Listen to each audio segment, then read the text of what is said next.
Well, hello, ladies and gents. Robert Sykes, KetoSavage.com, coming at you with another AMA Ask Me Anything video. This one's all about progressive overload as it relates to your cardio and your training. But before we dive into that, let's roll the intro.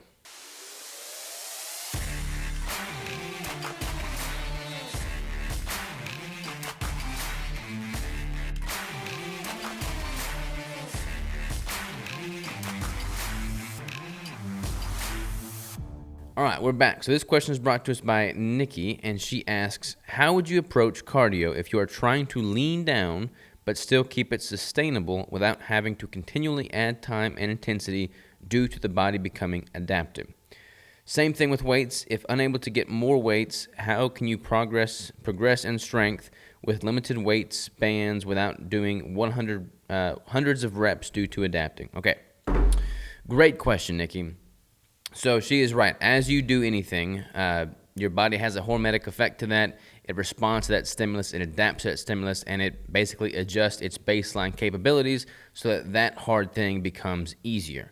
And in order to continue to see progress and continue to see growth and continue to elicit this hormetic effect, you have to progressively overload the muscle.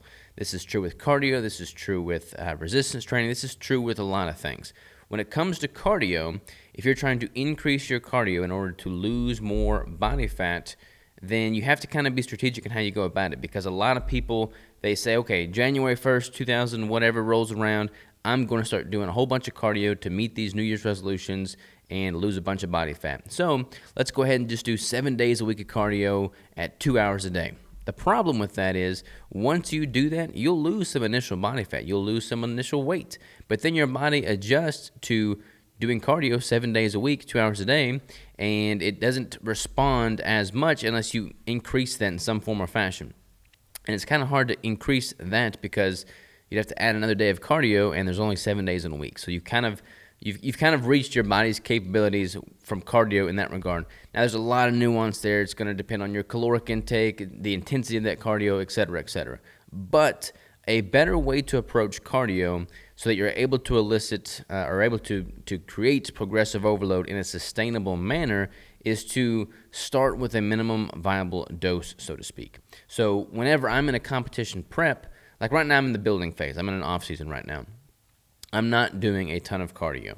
I do enough cardio now to maintain good quality cardiovascular health and conditioning, and that's pretty much it. I'm not doing any cardio right now with the attempt of losing body fat, which means that when I start my prep next year and I do start incorporating more cardio, I'm only going to have to start with about 10 or 15 minutes one time a week on the Stairmaster at a pretty moderate intensity level. So that's probably going to look something like 10 minutes at level 10 on the Stairmaster one time a week. And then each week that passes, as my prep goes on, I'll be able to incrementally increase that cardio by either adding another day, adding a few more minutes, increasing the intensity level, and make it very, very sustainable week after week, because I've got plenty of room to add in more cardio, to add in more intensity, and to push the needle that much further.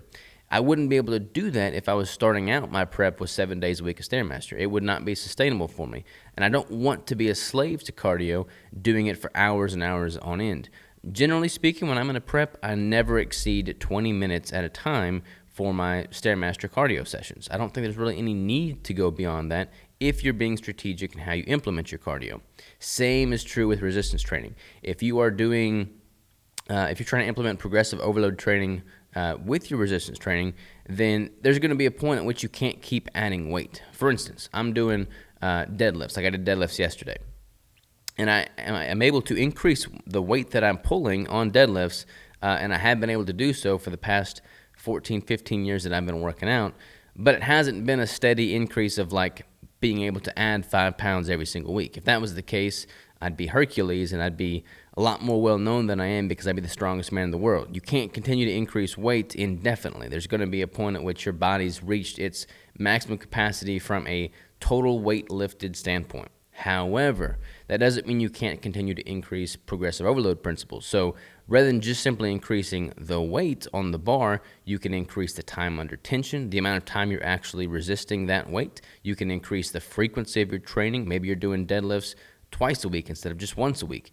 You can increase the number of reps the number of sets. That's all going to have an impact on the total volume. You can increase some other intensity factors like incorporating drop sets, supersets, pause reps, all of these things that are able to implement some form of progressive overload beyond just simply adding more weight to the bar.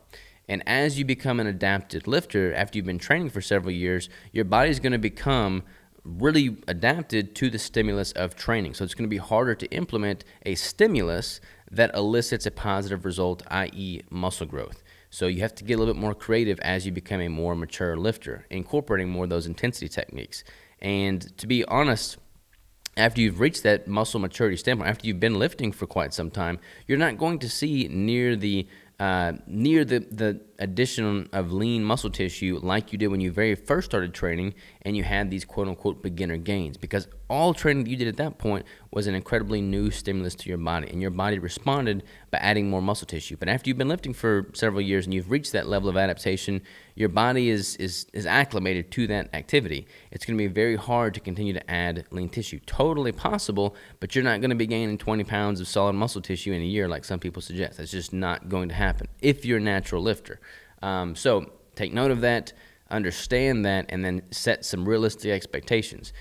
Maybe, you're not going to be increasing the weight every time, but you can increase the quality of those reps. For instance, I've been using, 4.5 plates on deadlift, so like between 405 and 465, 455 as my heavier working sets for years now. Like, I haven't really gone much beyond that on the upper end of things. However, I've increased the number of reps I'm able to do with that weight. I've increased the quality of my technique with that weight. I mean, way back in the day when I was an ego lifter, I'd put that weight on the bar, and I'd bounce it up and down, I'd shout around a bunch, and I'd get all, psyched up for the lift.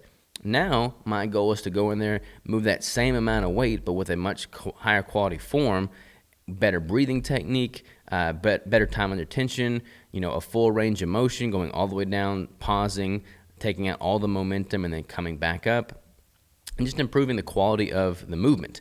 All of those contribute to some form of progressive overload because you are taxing the muscle in a more demanding manner. Hopefully that answers your question. Incremental progress over time is the name of the game with both the cardio and the resistance training. That's what's going to make it sustainable. That's what's going to allow your body room to continue to getting better as opposed to reaching a plateau. That's what makes this whole process the legitimate truth and fountain of youth. So hopefully that all answers your question. Thank you very much for the question, Nikki. You requested some chocolate malt keto bricks, so I've got some of those headed your way. For any of you that do not know how these AMA videos work, you submit a question via the Google form in the description below, and if I use your question, then I will send you some bricks of the flavor of your choosing as a token of my appreciation for the insightful question to begin with. Thank you all so very much. See you next time.